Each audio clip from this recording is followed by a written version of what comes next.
அறிவே மனம். உங்கள் உளவியல் சகோதரி எம்எஸ்கே பிரியா.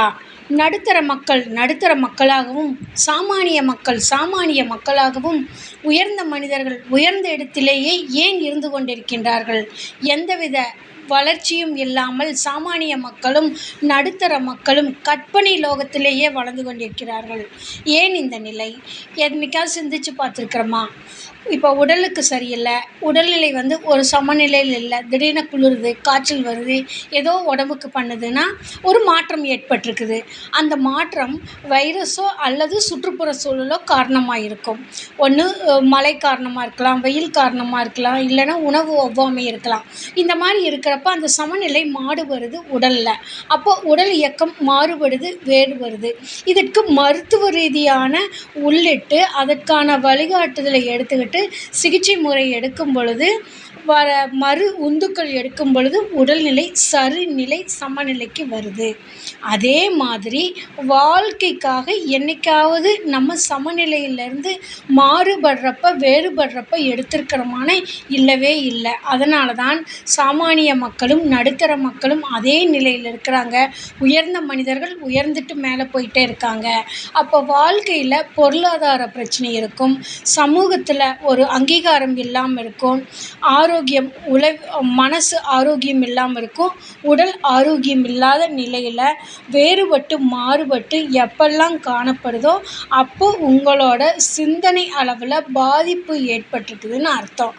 அந்த பாதிப்பை உடல் அளவில் பரவி அது உடல் சார்ந்த நோயாக கூட உருமாறிடுது.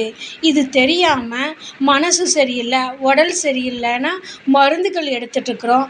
ஆனால் வாழ்க்கையை சீரமைக்கிறதுக்கு எந்தவித வழிகாட்டுதலையும் எடுத்துக்கல, மறுசீரமைக்கிறதுக்கு எந்த அறிவையும் புதுப்பிக்கல, பழைய அறிவிலேயே செயல்பட்டுக்கிட்டு இருக்கிறோம். இதுதான் காரணமாக அமைஞ்சிருது. அப்போ வாழ்க்கையினால் ஏற்படக்கூடிய நோய்களை முறைப்படுத்த மூல காரணத்தை கண்டறிந்து அந்த செயல் ரீதியான, நடத்தை ரீதியான, உணர்ச்சி ரீதியான, அறிவியல் ரீதியான இயல்புகளையும் செயல் அழுத்தத்தையும் செயல் அர்த்தத்தையும் கண்டறிந்து மறுசீரமைக்கத்தான் எங்களுடைய எம்எஸ்கே லைஃப் கிளினிக் ஃபவுண்டேஷனில் வாழ்க்கைக்காக முதல் கிளினிக் ஆரம்பித்து உள பகுப்பாய்வு செய்து அறிவை புதுப்பித்து வளர்ச்சியை நோக்கி எடுத்து செல்ல உதவி புரிஞ்சுக்கிட்டு வர்றோம். அப்போ சாமானிய மக்கள் அறிவியல் ரீதியின் செயல்பாடுகளை செயல்படுத்துவதை விட அவர்கள் சௌகரியமான மோட்டிவேஷன்னு சொல்லக்கூடியதையும் பழைய கதைகளையும் தனக்கு சாதகமான அர்த்தத்தையும் வைத்துக்கொண்டு யாராவது ஒரு பேச்சுக்கள் அனுபவமே இல்லாதவர்கள் பேசுவதை கேட்டுக்கிட்டோம், அக்கம் பக்கம் இருப்பவர்களை கேட்டுக்கிட்டோம், நண்பர்கள் பேசுவதை கேட்டுட்டோம், இதுதான் சரின்னு சொல்லி அந்த திரைப்படத்தின் சீரியலில் எப்படி ஒரு பேச்சை கேட்டு மயங்குறாங்களோ இவங்க அந்த மாதிரி மயக்கத்துக்கு போயிட்டு போன போக்கில் போயிட்டு பொழுதை கழித்து கொண்டிருக்கிறார்கள். பொழுதை போக்கிக்கிட்டு பொழுதில் இந்த இன்னைக்கு என்ன செஞ்சோன்னா ஒன்றுமே இருக்காது, அந்த மாதிரி வாழ்ந்துக்கிட்டு இருக்கிறதுனால தான் அவங்களுக்கு தொடர்ந்து பிரச்சனைகள் வந்துக்கிட்டு இருக்குது. எந்தவித மாற்றத்தை ஏற்படுத்தாமல் ஏமாற்றத்தில் இருந்துக்கிட்டு இருக்காங்க. உண்மை நிலையை எடுத்துக்கவே தெரியாது. தங்களுக்கு தேவையான உண்மையான தேவைக்கான செயல் நுட்பங்களையும் அறிவு சார்ந்த நுட்பங்களையும் நிபுணர்களின் என்று சொல்லக்கூடியவர்களோட வழிகாட்டுதலையும் கூட அவங்களால கேட்க முடியாது, எடுத்துக்க முடியாது. ஏன்னா தன்னோட எண்ணத்தில் செயலில் அறிவில் செயல்பட்டுக்கிட்டு இருக்கிறதுனால. அப்போ இவங்க பார்த்திங்கன்னா இதுக்கும் அப்பால் சடங்கு ரீதியில் செயல்பட்டுக்கிட்டு இருப்பாங்க.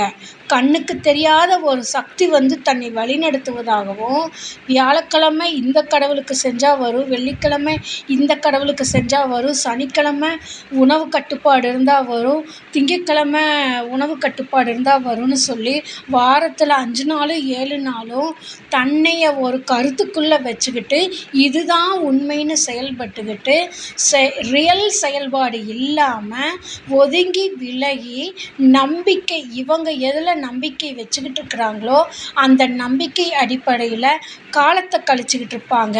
இது ஒரு வகையான உளவியல் பாதிப்பு. அப்போ இதுக்கெல்லாம் என்ன தீர்வு? சாமானிய மக்கள் உள்ள ஒவ்வொரு மனிதனும் முதலில் காரணத்தை உருவாக்கிக்குவாங்க. அதாவது தான் செய்ய முடியாததுக்கு காரணத்தை ஒன்று உருவாக்கிக்குவாங்க. அந்த காரணத்துக்கு துணை சொல்லக்கூடிய பக்கத்தில் இருக்கிறவங்கள, மற்றவங்க சொன்னதை, இவங்க சொன்னதுனால, இவங்க பேச்சுனால நான் இப்படின்னு புரிஞ்சுக்கிட்டேன் அப்படின்னு சொல்லி இவங்களே ஒரு கற்பனையை கோர்வையாக கோர்த்துக்கிட்டு உருவாக்கிக்கிட்டு அதை நிஜம்னு மற்றவங்கள நம்ப வைப்பாங்க. இதனால தான் சாமானிய மக்களும் நடுத்தர மக்களும் வளர்ச்சிக்கு போகாமல் அதுலேயே ஸ்டாப் ஆயிடுறாங்க, இல்லைன்னா பின்னோக்கி போகிறாங்க. ஆனால் தொழில் அதிபர்கள்னு சொல்லக்கூடியவங்க, பணம் உருவாக்க தெரிஞ்சவங்க மேலும் மேலும் பணத்தை பெருக்கிட்டே போகிறாங்க. பணம் சேர்றவங்கக்கிட்ட சேர்ந்துக்கிட்டே இருக்குது, ஒன்றுமே இல்லாதவங்கக்கிட்ட இல்லாமையே இருக்குதுன்னா இதெல்லாம் தான் அறிவு தான் காரணம்.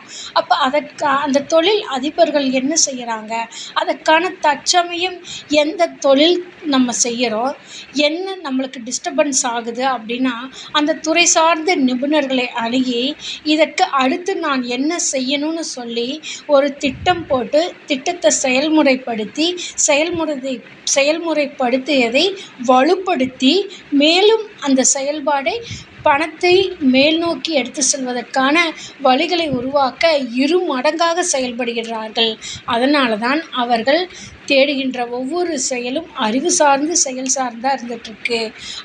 ஆனால் சாமானிய மக்கள் தன்னுடைய தேவை முடிஞ்சால் மற்றவங்கள கழட்டி விட்டுருவாங்க. தனக்கு தான் எப்படி பேசுகிறாங்களோ, எப்படி பேச விரும்புகிறாங்களோ அந்த மாதிரி நபர்களை மட்டும்தான் கூட வச்சுக்குவாங்க. ஒரு அறிவு சார்ந்து பேசுகிறவங்கக்கிட்ட அவங்களுக்கு பேச கண்டென்ட்டே இருக்காது. ஓரிரு வார்த்தைகள் பேசிட்டு ஒதுங்கி போயிடுவாங்க. இந்த குற்றம் சொல்லக்கூடிய வார்த்தைகள், மட்டம் தட்டி பேசக்கூடிய வார்த்தைகள், நக்கல் நையாண்டி பேசக்கூடிய வார்த்தைகள் சாமானிய மக்களிடத்திலும் நடுத்தர மக்களிடத்திலும் அதிகமாக இருந்துக்கிட்டு இருக்கும் புழக்கத்தில். அதனால தான் அவங்க வளர்ச்சி அடையாமல் வீழ்ச்சியை நோக்கி இன்னும் போயிட்டுருக்காங்க. இது இவர்களுடைய தவறா, மன பாதிப்பானா? இது இவங்களோட அறிவு பதிவில் இவங்க பதிவேற்றிக்கிட்டதும் அந்த பதிவுக்கு இவங்களே ஒரு அர்த்தத்தை வச்சுக்கிட்டு இதுதான் சரின்னு போராடிக்கிட்டே இருப்பாங்க லைஃப் லாங், வளர்ச்சி இல்லாமல்.